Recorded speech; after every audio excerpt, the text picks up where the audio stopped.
Boa noite. Convido você a, nesse momento, se ajoelhar comigo para nós fazermos uma oração.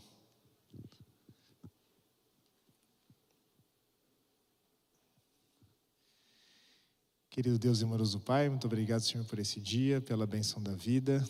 Nós acabamos de colocar aqui nas Tuas mãos os nossos pedidos, os nossos agradecimentos, compartilhamos as bênçãos. E como é bom, Pai, olharmos para trás e vermos a maneira maravilhosa, poderosa, que o Senhor tem guiado a nossa vida, que o Senhor tem nos proporcionado muitas bênçãos, e a gente te louva e te agradece por isso. A gente pede de maneira especial por esse dia, pelo sermão que o Favarão vai pregar, a mensagem que ele vai trazer, vinda de Ti, que o Senhor use como instrumento poderoso de salvação, de orientação, de conforto e de consolo, Pai, por favor. Fale conosco, Pai, através dessa mensagem, que a Tua palavra, ao ser aberta, venha de encontro às nossas necessidades, aquilo que a gente mais precisa, e que a gente sinta a alegria e o prazer de Te ouvir e de colocar em prática também o que a gente vai ouvir, Pai. Abençoe de maneira especial o Favarão. O Senhor conhece o coração dele, as limitações, mas também conhece a disposição, a vontade que ele tem de ser usado por Ti. Dá um bom restante de culto para a gente, na Tua companhia. Nós oramos em nome de Jesus. Amém.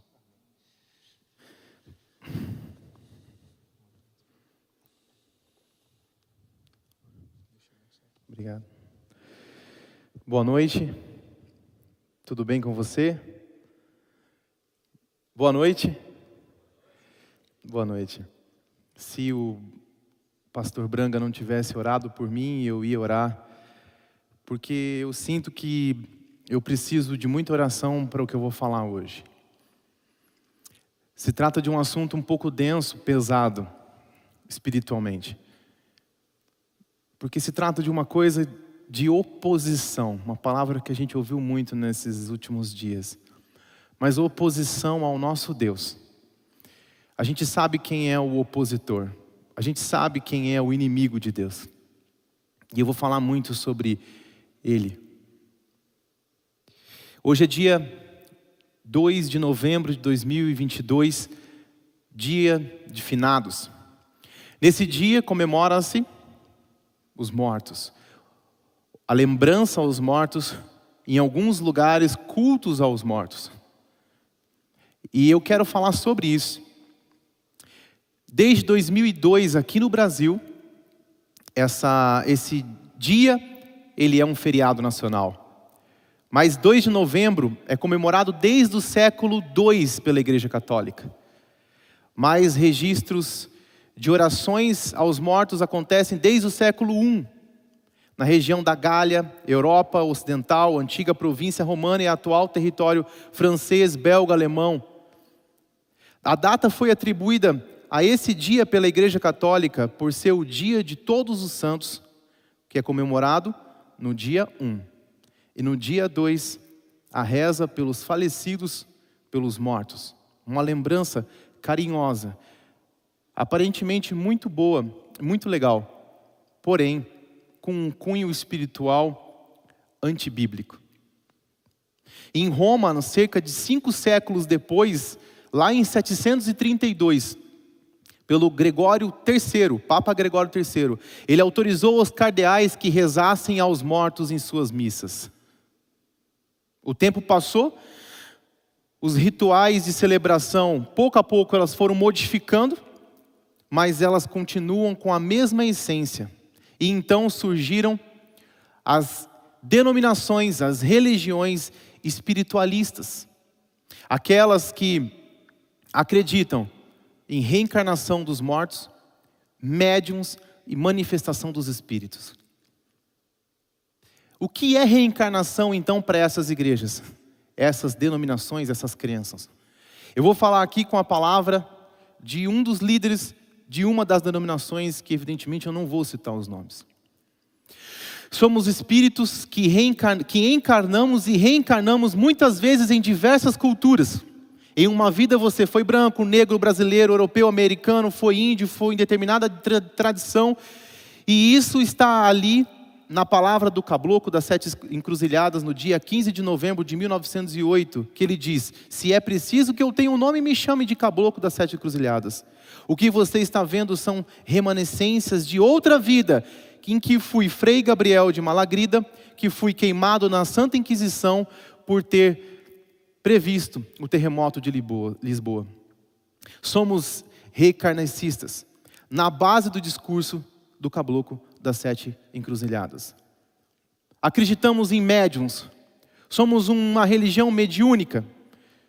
Ou seja, entendemos que a comunicação com outros planos se dá por meio de sentidos sensoriais, ao qual considera-se que todo mundo possua. Esses sentidos podem ser vividos de diversas formas. Citemos aqui a psicografia, a psicometria, a clarividência, a vidência e entre outras, sendo mais, então, comum a mediunidade da incorporação.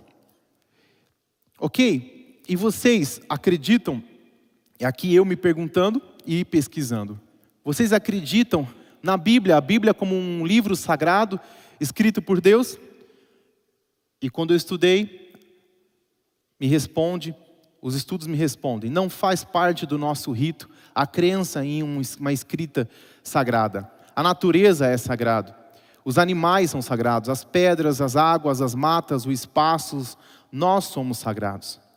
Ok, então eu fiz a pergunta, a origem da vida, como é para vocês? Então os estudos me responderam. Para dizer sobre a origem da vida, começamos pelo magnetismo, que em seu sentido semântico refere-se ao poder atrativo do ferro magnético, dos ímãs, a capacidade então da orientação à direção do norte e sul. Dentro disso encontramos o cenário científico, agora no século XX, mais precisamente por Stephen Hawking. As supercordas para o físico são os fios energéticos, que vibram em infinitas frequências, originando então diferentes partículas e originando a vida.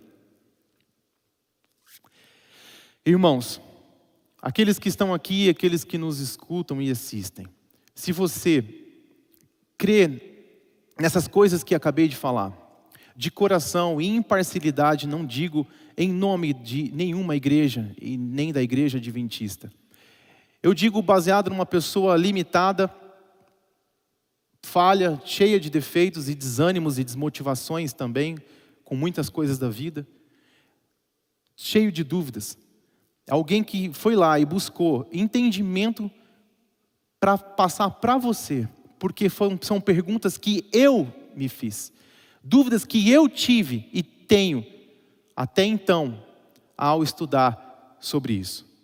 Então, de coração, abra o seu coração para entender o que o Papai do Céu tem a falar. O que o Deus orientador e criador da vida.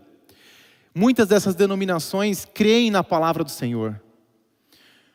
E muitas dessas denominações creem na Bíblia e em Jesus Cristo. Por incrível que pareça, essas crenças são as que mais crescem no mundo. O estudo espiritualista. Aqueles que acreditam na vida após a morte de um jeito antibíblico. Eu tenho amigos próximos a mim. E fui indagado esses dias, questionado sobre coisas que eu me posicionei.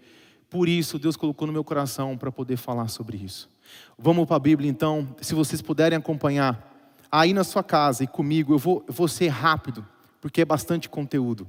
Então, se vocês quiserem acompanhar ou anotarem, é um estudo compilado de muitos especialistas nisso.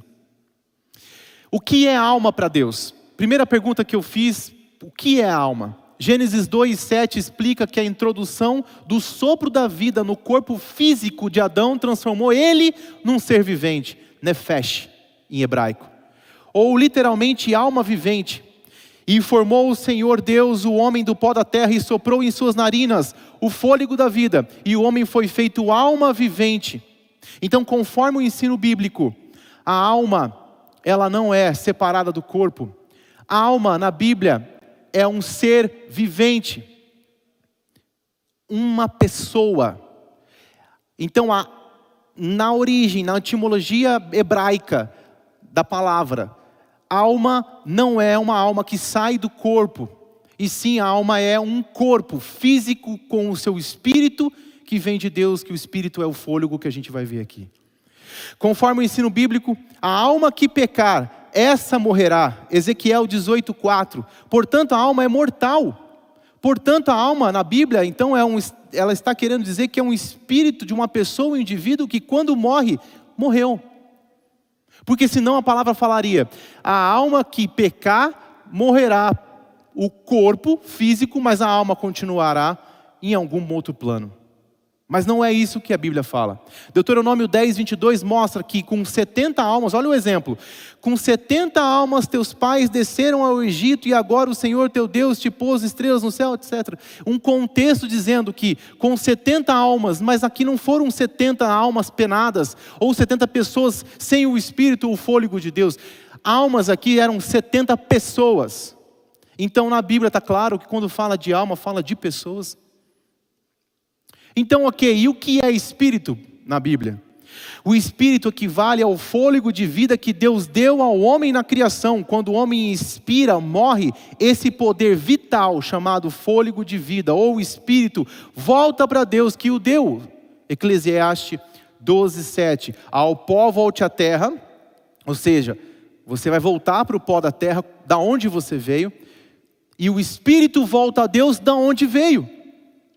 Então não existe aqui nenhuma relação de um espírito que sai de você, seja alma ou um espírito, e que fica vagando pelo universo, ou em outros planos, ou em outro lugar, esperando a volta de Jesus, ou até estar com Jesus, com Deus. Não. Espírito na Bíblia é o fôlego da vida de Deus que deu na criação. E quando um nenê, uma criança nasce, então ela recebe o fôlego da vida de Deus. E quando morre, o fôlego volta para Deus. Ok, então falando de pessoas e também de animais. O que acontece com eles, com pessoas e com animais quando eles morrem? Eclesiastes 3:19-20 diz, no fim das contas, o mesmo que acontece com as pessoas, acontece com os animais. Tanto as pessoas como animais morrem. O ser humano não leva nenhuma vantagem sobre o animal, pois os dois têm que respirar para viver. Como se vê, tudo é ilusão, pois tanto um contra o outro irão para o mesmo lugar. Isto é, para o pó da terra. Tanto um como o outro vieram de lá e de lá voltarão. Salmo 104:29. Se escondes o rosto e eles te perturbam, se lhes cortas a respiração, morre e volta ao pó. Então existem também crenças de que os animais também passam por esse processo espiritualista. Mas não, a Bíblia é clara em dizer que assim como pessoas morrem do pó, veio para o pó volta, o seu espírito volta para Deus, os animais também, no mesmo processo. Ok, existe então, perguntas eu fazendo no meu estudo. Existe consciência após a morte? A Bíblia descreve a morte como uma condição de total inconsciência. Não há projetos, sentimentos, pensamentos ou memória. Olha só, Eclesiastes 9:5-6 e 10 diz muito claro, com clareza. Não há interpretação, são fatos. Pois os vivos sabem que morrerão, mas os mortos não sabem coisa nenhuma. Nem tampouco têm eles daí em diante recompensa, porque a sua memória ficou entregue ao esquecimento. Tanto o seu amor como o seu ódio, a sua inveja já pereceram. Nem têm eles daí em diante parte para serem coisa alguma no que faz debaixo do sol. Tudo quanto te vier à mão para fazer, faça enquanto existe vida. Porque quando você morrer, o seu pensamento, as suas dores e suas alegrias. A Bíblia fala inclusive de seus amores. E muitas igrejas, em algumas denominações espiritualistas, acreditam que quando você morre, se você foi uma pessoa boa, você reencarna. Mas outras acreditam que você vai, às vezes, para o purgatório para ser ali julgado. Outras dizem que você vai direto para o céu. Quando você vai direto para o céu, se fosse direto para o céu após a morte, duas coisas. Esse verso poderia estar dizendo, não deveria estar dizendo que o seu amor, os seus sentimentos acabariam. Porque se você foi e está do lado de Deus hoje, você estaria em alegria, sentindo alegria.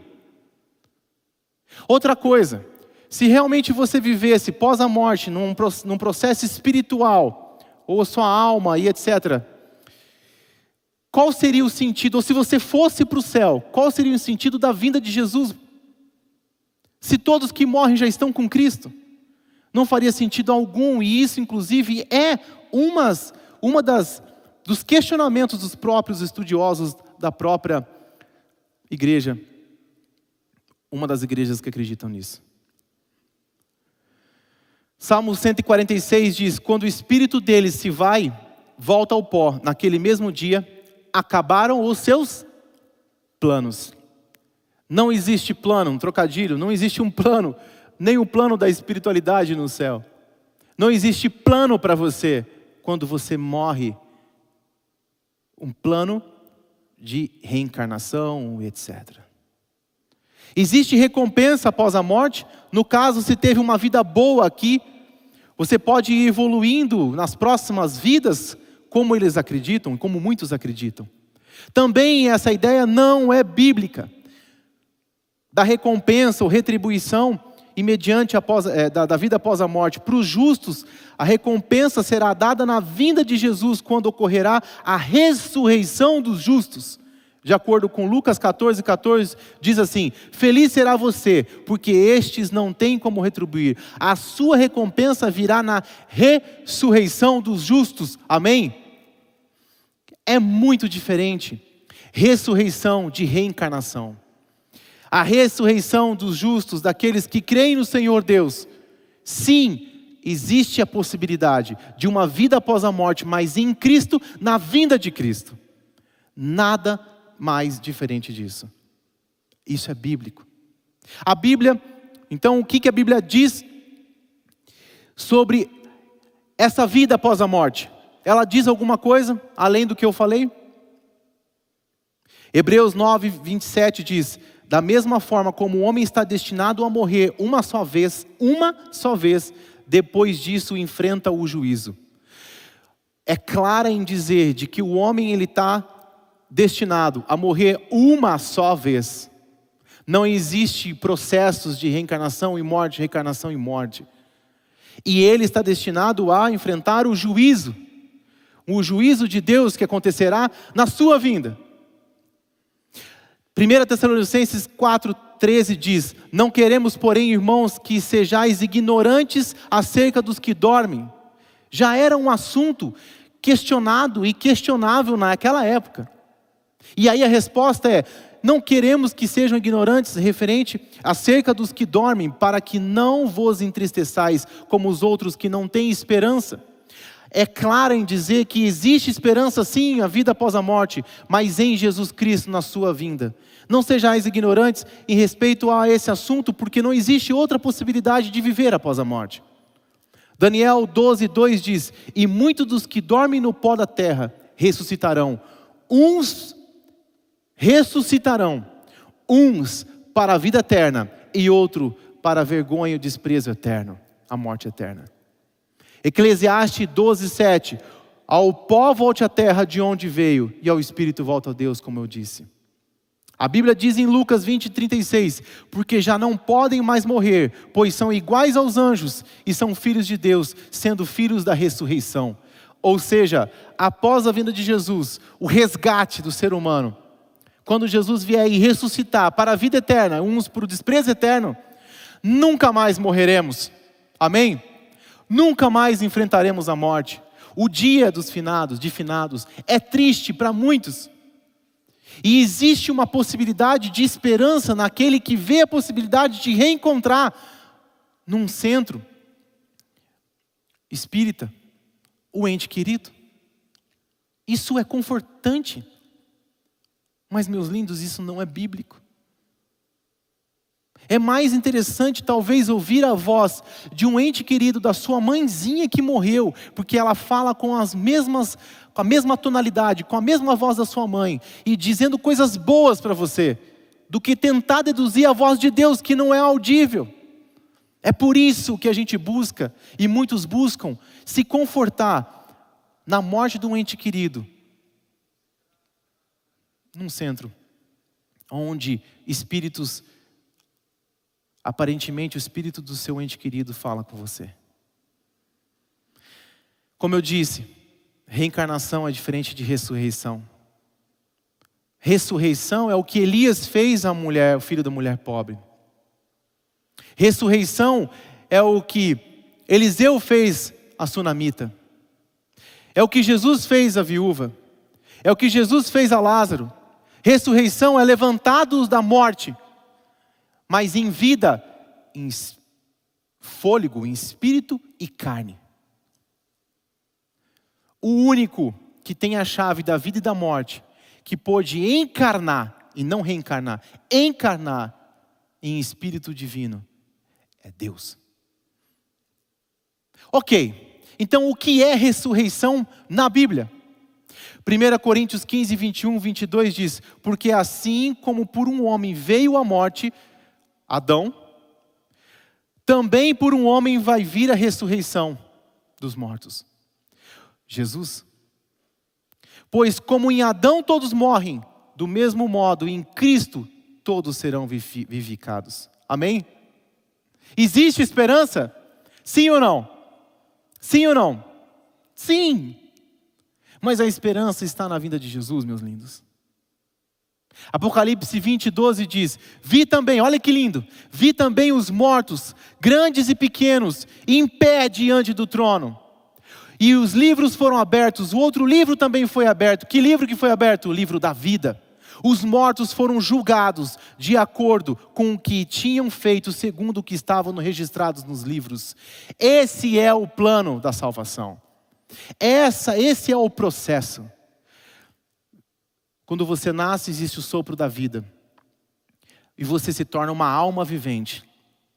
A partir daí você peca, erra e acerta. Peca e pede perdão. E existe um julgamento. Nenhuma outra pessoa e nenhum outro autoridade na terra tem, biblicamente, a autoridade de sobrepor a autoridade de Deus para julgar alguém. Então, meus lindos, não existe a possibilidade, como o dia 1º de novembro, de julgar quem é santo. Não existe a possibilidade bíblica de canonização. Não é bíblico. Porque a partir do momento que você canoniza alguém, que torna alguém santo no seu conceito, você se está colocando no lugar de Deus em julgar que aquela pessoa é santa. O único que tem a condição de julgar alguém e dizer que é santo, com Apocalipse 13, é Deus. E esse julgamento vai acontecer lá na frente. Não existe a possibilidade de você de ter um outro intercessor além de Jesus Cristo. O mandamento mais violado hoje na Bíblia é o da idolatria. O mandamento na qual eu acredito e pronto. Estou falando aqui para algumas pessoas talvez que desde pequenininho tem uma tradição de avós que creem no que eu estou falando.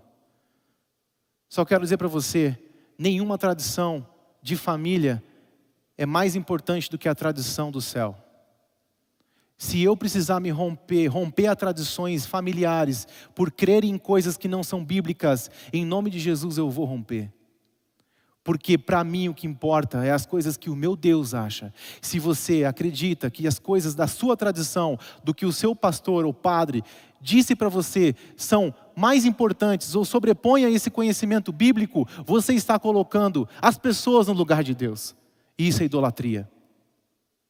E isso quebra o primeiro bloco do decálogo, amar a Deus sobre todas as coisas. Não há prerrogativa de que isso é bom. Então o que Deus acha sobre consultar os mortos? O que Ele fala sobre isso? Levítico 19, 31 é enfático em dizer: não vos voltareis para os que consultam os mortos, nem os feiticeiros, nem os busqueis para não ficardes contaminados por eles. Eu sou o Senhor, o vosso Deus, que fala. Eu que sou o seu Deus. Não é uma entidade espírita que desvia o foco do próprio Deus. Não é um santo que a igreja canonizou e transformou em santo, que pode dizer, na qual interceder por mim. Existe uma trindade clara na Bíblia e um conhecimento bíblico claro para conseguir te mostrar quem que você deve pedir, para quem você deve orar. Inclusive já tivemos um sermão disso sobre isso aqui.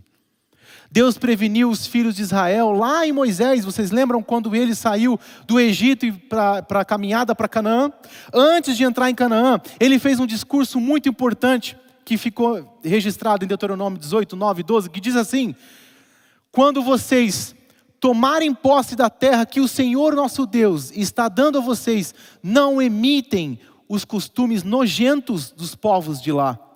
Não ofereçam os seus filhos em sacrifício, queimando-os em altar.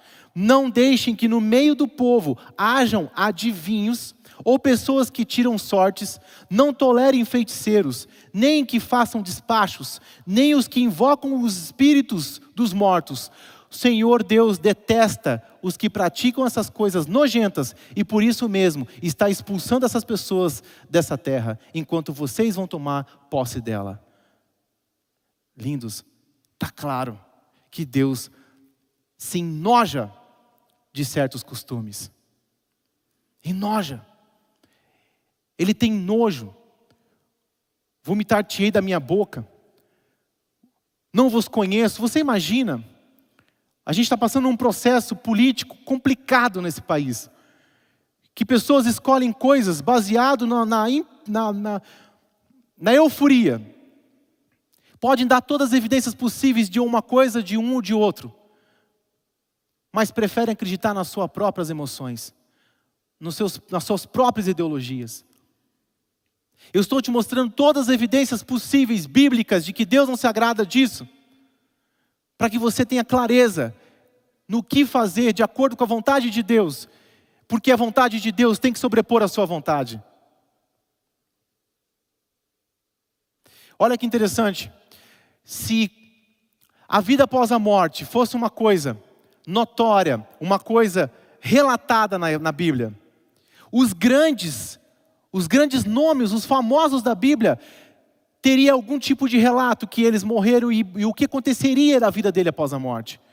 Mas olha só, a respeito de Abraão, é dito para nós que ele expirou, morreu, após uma velhice e foi reunido a seu povo, os mortos.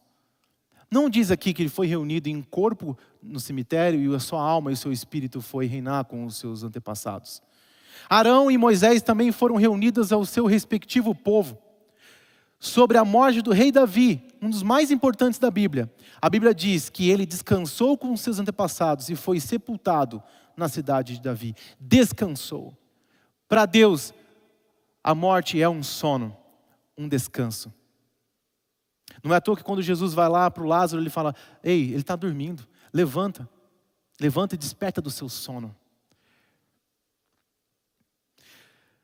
Ah, Júnior, o que você me diz sobre a promessa da vinda de Elias em Malaquias 4:5? Jesus não afirmou em Mateus 17:12 que era João Batista, que João Batista era Elias? Existe uma confusão nesse conceito. Mas a Bíblia, mais uma vez, deixa claro essa ideia sobre Elias, sobre João Batista ser Elias. Mas os discípulos o interrogaram a Jesus: por que dizem, pois, os escribas ser necessário que Elias venha primeiro? Então Jesus respondeu: de fato, Elias virá e restaurará todas as coisas. Eu, porém, vos declaro que Elias já veio. Ele já veio. E não reconheceram, antes fizeram com ele tudo o que quiseram. Assim também o Filho do Homem há de padecer nas mãos dele. Então os discípulos entenderam que eles falaram a respeito de João Batista, que veio em espírito de missão. Elias já veio, cumpriu a sua missão e não morreu. Inclusive seria impossível a reencarnação de Elias, porque Elias, depois lá em Judas, se eu não me engano, acho que em Judas, fala que Elias não morreu, não experimentou a morte e vive no céu. Então é impossível a reencarnação de Elias porque ele não experimentou a morte. E João Batista veio em espírito de Elias porque João Batista teve a mesma missão de Elias. A missão de abrir o caminho para o Cordeiro. Elias teve o caminho, o objetivo, a missão de abrir o caminho para Jesus Cristo, para o Messias. E João Batista também abriu o caminho para o Messias. Percebe aqui então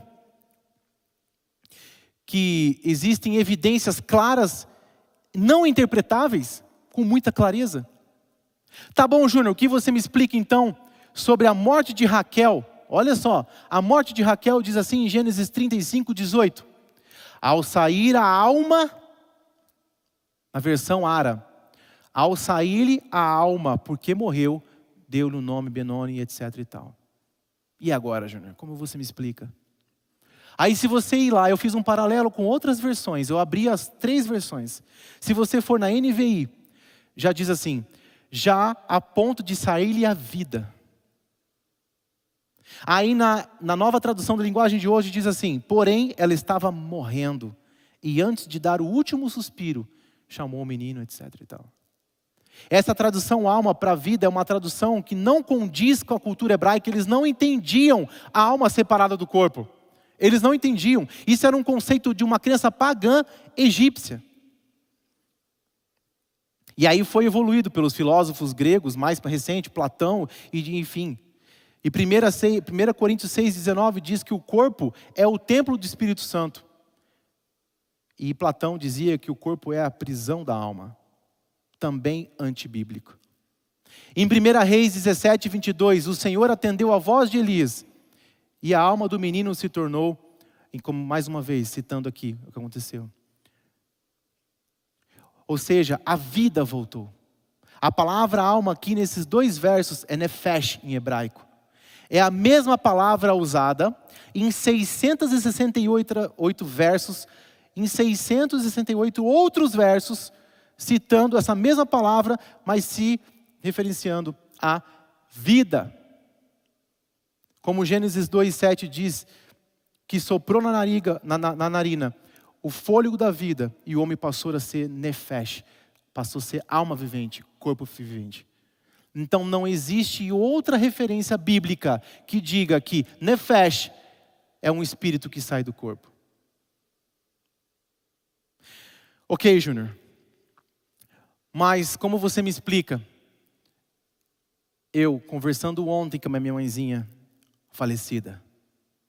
Como você me explica isso? Era a minha mãe, eu estava lá. Meus lindos, eu te garanto, eu consigo te mostrar, biblicamente, que os demônios têm poder. Lembrando que eles são anjos de luz no céu e possuem poderes sobrenaturais, tanto para fazer o mal como o bem. Uma aparente ação de bem. No livro de Jó, por exemplo, a gente lê que Satanás ele fez soprar um vento. Satanás tem o poder de soprar um vento e derrubou as casas casa de Jó.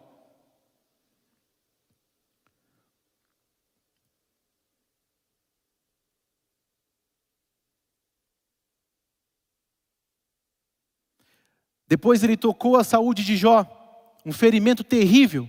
Satanás então tem a condição de também tocar, machucar. Jesus também curou um homem mudo e endemoniado. Após o demônio ser expulso, o homem voltou a falar. Satanás tem condição de fazer um homem ficar mudo. Em outra situação semelhante, Jesus curou um homem que era cego. Satanás tem condição de trazer cegueira física e espiritual. O livro do Apocalipse também destaca o poder enganador de Satanás e os demônios na realização de certos sinais prodígios. João diz que viu demônios operando milagres em Apocalipse 16:14. Apesar da Bíblia dizer que os demônios têm poder para realizar sinais, prodígios, a gente não sabe quais tipos de sinais que ele pode dar. Mas olha só, meus lindos, para a gente partir para o fim. Apocalipse 13, 4-8, leia comigo. Adoraram o dragão, que tinha dado autoridade à besta. Quem deu autoridade à besta? Quem? Nós demos autoridade à besta. A partir do momento que Adão pecou, a partir do momento que o homem pecou, o pecado entrou no mundo. Assim, consequentemente, demos a autoridade de ele exercer poder sobre nós. Foi-lhe dado autoridade à besta, e também adoraram a besta, dizendo: quem é como a besta? Quem pode guerrear contra ela? A besta foi dado a boca para falar palavras arrogantes e blasfemas, e lhe foi dada autoridade para agir durante 42 meses. Ela abriu a boca para blasfemar contra Deus, e amaldiçoar o seu nome e o seu tabernáculo, e os que habitam nos céus. Foi-lhe dado poder para guerrear contra os santos, e vencê-los.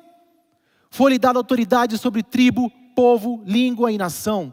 Todos os habitantes da terra adorarão a besta. A saber, todos aqueles que não tiveram seus nomes escritos no livro da vida do Cordeiro, que foi morto desde a criação do mundo.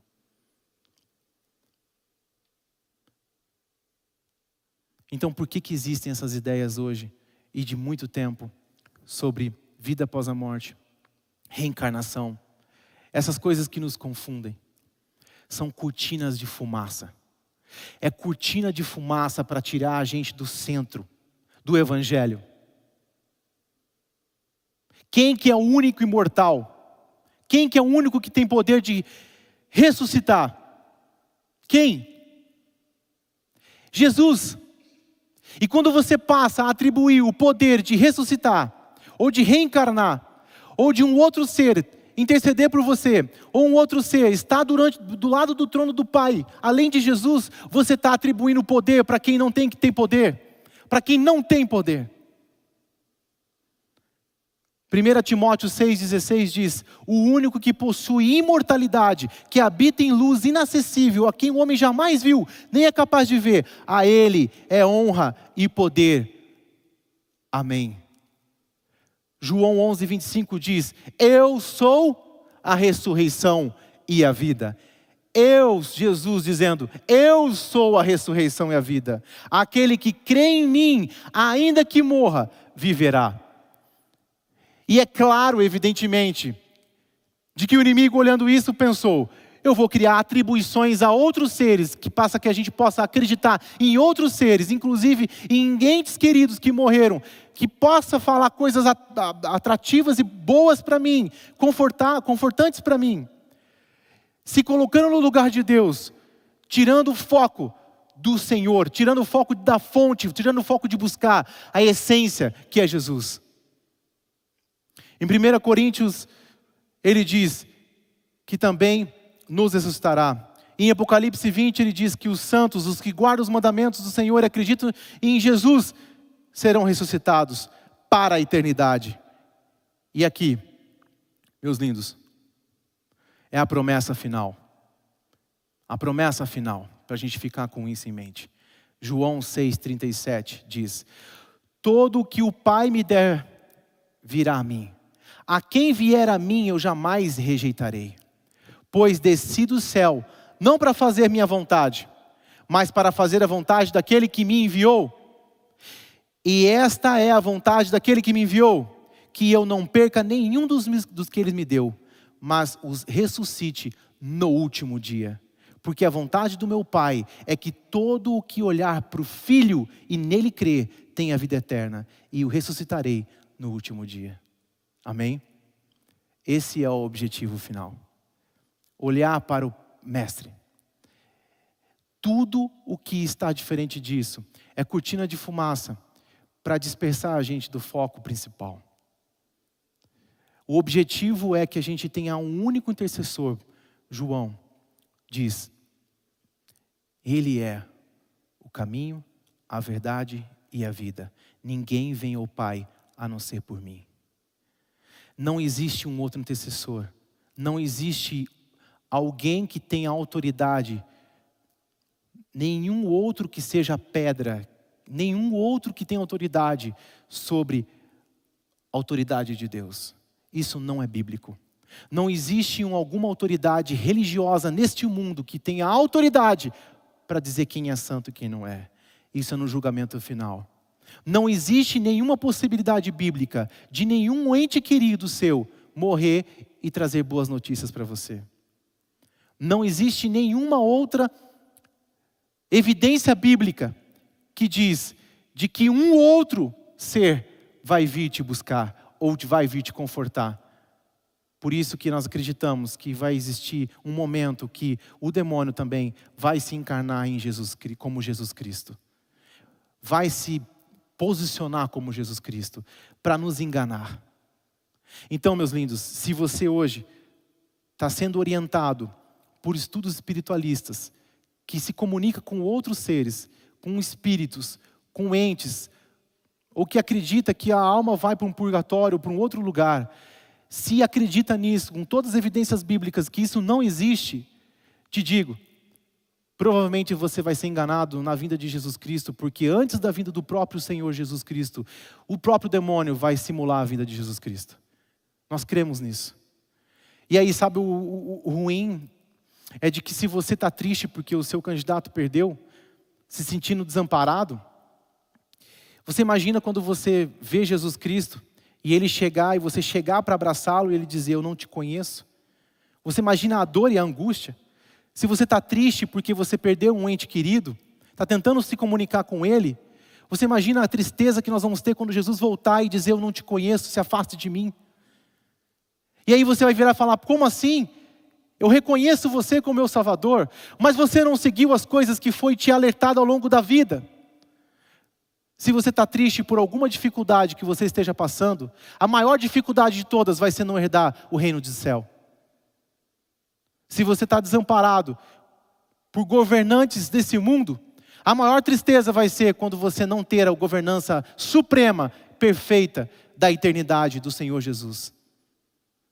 Então, tire o seu coração do seu próprio eu.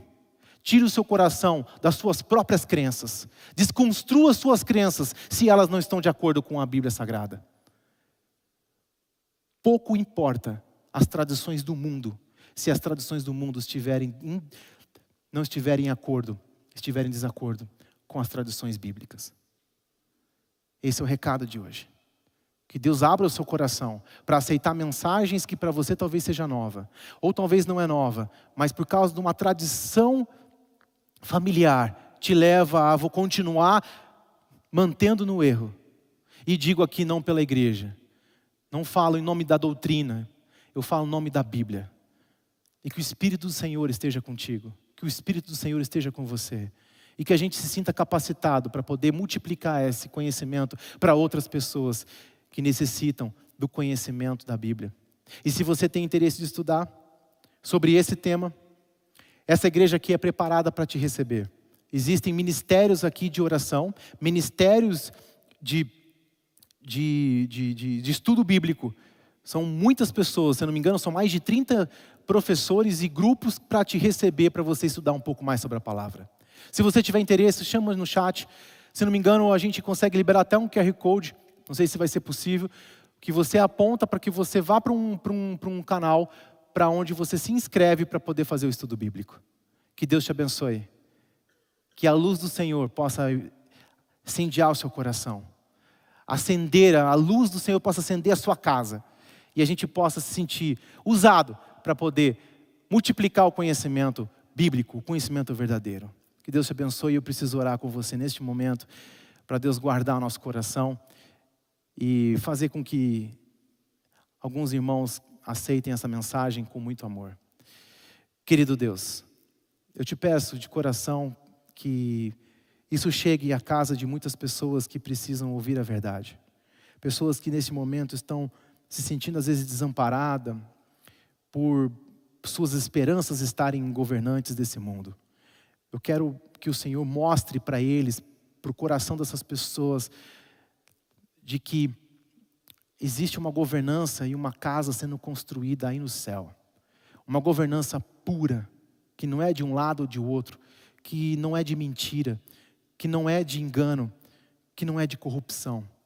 Uma governança eterna, que não haverá morte, e que sim haverá justiça, equilíbrio, e sim existirá igualdade.